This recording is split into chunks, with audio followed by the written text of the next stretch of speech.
TRS party అంతా కూడా అవినీతి పునాదుల మీద విస్తరించబడింది. మా ఎమ్మెల్సీలు ఒక్కొక్కరు 1000 కోట్లకు ఎదిగినరు. 750 కోట్లతోటి వెంచర్ చేస్తున్నాడు ఒక ఎమ్మెల్సీ అంటే అర్థం చేసుకోవాలి మనం ఎంత ఎదిగినారు. నవీన్ రావు గారి అక్రమాలకైతే ఇక అడ్డు అదుపు లేదు. ఆయన చేసినటువంటి అడవుల ఆక్రమణలకి, కూకట్పల్లి పరిసర ప్రాంతాల్లో ఆయన చేసినటువంటి జీవోలకి, వీళ్ళు మార్చిన జీవోలకి, ఇంకా చాలా జీవోలు ఉన్నాయి. చెల్లె మాట్లాడాల్సిన జీవోలు ఏంటంటే కన్జర్వేషన్ జోన్లను ఎట్లా మార్చిచ్చారు మున్సిపల్ శాఖ మంత్రి గారు, అవి మాట్లాడాలి చెల్లె. ఇంకా చాలా విషయాలు మాట్లాడాలి. వాళ్ళ ఎమ్మెల్సీల అవినీతి గురించి మాట్లాడాలి. ఒకటే రోజు కాబట్టి కొంచెమే మాట్లాడిందని అనుకుంటా ఉన్నాను నేను. మళ్ళీ ఎపిసోడ్లో ఇంకా బాగా మాట్లాడాలని కోరుకుందాం. ఖచ్చితంగా టీఆర్ఎస్ పార్టీ పెద్దలు చేసిన అవినీతిని ఎంత కవిత బయట పెడితే బాగుంటుందని నేను మనస్ఫూర్తిగా కోరుకుంటా ఉన్నాను. Thank you.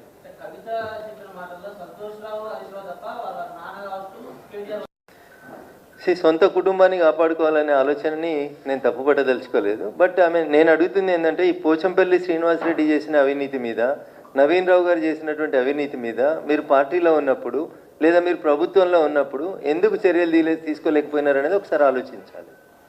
నేను చెప్తాను, ఇంకా పటాన్చెరు ఏరియాలో మీరు చేసినటువంటి కన్వర్షన్ ఆఫ్ ల్యాండ్స్ చెప్తాను, ఐడియా బొల్లారంలో మీరు చేసినటువంటి కన్వర్షన్ ఆఫ్ ల్యాండ్స్ చెప్తాం.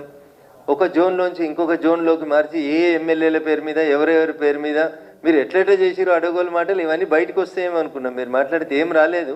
ఖచ్చితంగా సమయం చూసుకొని మేము కూడా మీరు మాట్లాడినటువంటి మాటలు కాక ఇంకా మిగతా అన్నీ మేము కూడా మీడియా ద్వారా బయట ప్రపంచానికి చెప్పాలనుకుంటా ఉన్నాం.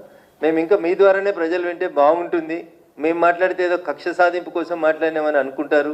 ఆదిపట్లలో ట్రాన్స్ఫర్ చేసిన భూములు, ఆ బొల్లారంలో ట్రాన్స్ఫర్ చేసిన భూములు, పటాన్ చెరువులో సాకి చెరువు పక్కన ట్రాన్స్ఫార్మ్ చేసి కడుతున్నటువంటి భూములు, ఇండస్ట్రియల్ జోన్ని ట్రాన్స్ఫర్ చేసినటువంటి భూములు, ఇకపోతే ఐడిఏ బాలానగర్లో మీరు కన్వర్షన్ చేసిన భూములు, ఇట్లా చాలా భూములకు సంబంధించి చాలా విషయాలు మీరు మాట్లాడతారేమో అనుకున్నాం. ఇంకా చాలామంది టీఆర్ఎస్ ఎమ్మెల్యేలు వాళ్ళు చేసిన మంచి పనులు చెప్తారని ఆశపడ్డాం. తప్పకుండా భవిష్యత్తులో ఇప్పుడు కవిత గారు అందించిన నిజాలని కాంగ్రెస్ పార్టీ ఇన్వెస్టిగేషన్ చేయాలని కోరుకుందాం. ఆ తర్వాత మిగతా విషయాలన్నీ మేము కూడా పబ్లిక్ డొమైన్లోకి తీసుకొస్తాం.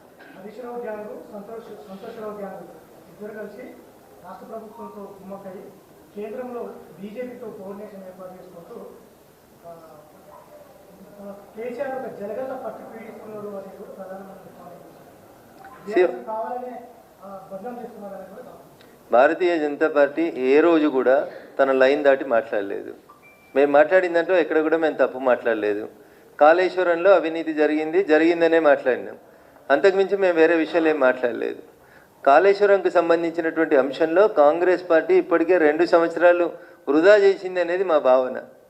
ఈ విషయం ఎప్పుడో కాళేశ్వరంకు సంబంధించినటువంటి కేసు సిబిఐకి ఇచ్చి ఉంటే ఈ పాటికి సగం ఇన్వెస్టిగేషన్ అయిపోతుంటుంది. నిన్న మహేష్ కుమార్ గౌడ్ గారు మాట్లాడిన దాంట్లో అన్యాపదేశంగానే కాంగ్రెస్ పార్టీ ఎట్లా కుట్ర చేస్తుందనే చెప్తారు. ఆయన ఏమంటాడు, వచ్చే ఎలక్షన్ల వరకు ఒకవేళ సిబిఐ ఈ కేసు తేల్చకపోతే బీజేపీ బీఆర్ఎస్ కుమ్ముక్క అయిందని మేము ప్రజల్లోకి తీసుకుపోతాం.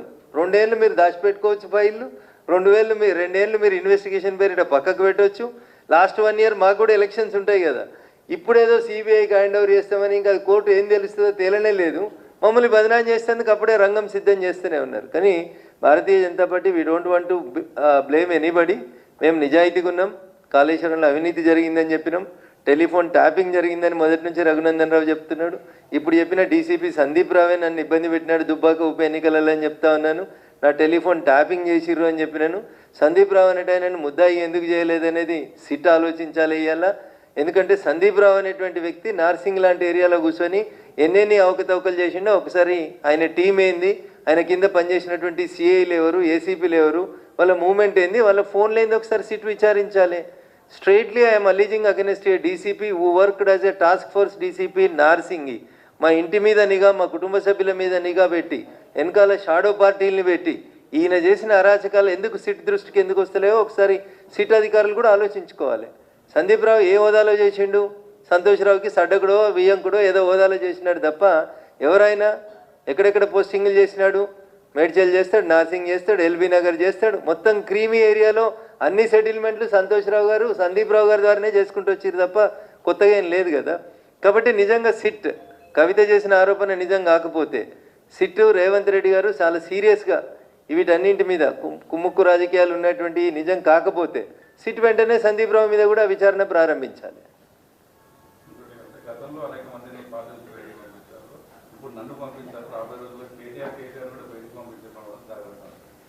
ఏదో వాళ్ళ కుటుంబానికి సంబంధించిన ఇష్యూ అయినా పంపించిన వాళ్ళంతా బాగానే ఉన్నారు, రేపు కవిత కూడా బాగానే ఉంటుందని అనుకోవాలి మరి ఈ లెక్కన. ఎందుకంటే టీఆర్ఎస్లోకి వెళ్ళి బయటకు వచ్చిన వాళ్ళు ఎవరు నష్టపోలేదు, ఎవరు పోరాటం వాళ్ళు చేసిరు, నిరూపించుకున్నారు, వాళ్ళ సొంత కాళ్ళ మీద వాళ్ళు నిలబడ్డారు.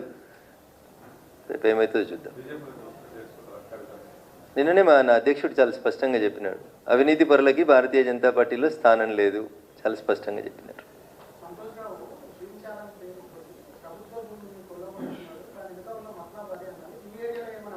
సో మా నర్సాపూర్ ఫారెస్ట్కి సంబంధించి హెటిరో డ్రగ్స్ అనేటువంటి కంపెనీ తోటి నర్సాపూర్ ఫారెస్ట్ని దత్తత తీసుకోమని వాళ్ళతోటి 10 కోట్ల రూపాయలు ఇప్పించి పొద్దుగాల 6 గంటలకు వచ్చి లోకల్ ఎమ్మెల్యేకి తెలియకుండా అప్పటి మంత్రి అల్లోళ్ళ ఇంద్రకరణ్ రెడ్డి గారి పేరుతో పెద్ద శిలాపలకం వేసి అక్కడ నర్సాపూర్ ఫారెస్ట్ని దత్తత చేసినట్టు చేసి హెటిరో డ్రగ్స్ అనేటువంటి సంస్థ నుంచి 10 కోట్లు తీసుకొని అదేదో గ్రీన్ ఛాలెంజ్ చేసినట్టు చేసిరు. ఒక మొక్కనాటలే నర్సాపూర్ ఫారెస్ట్లో.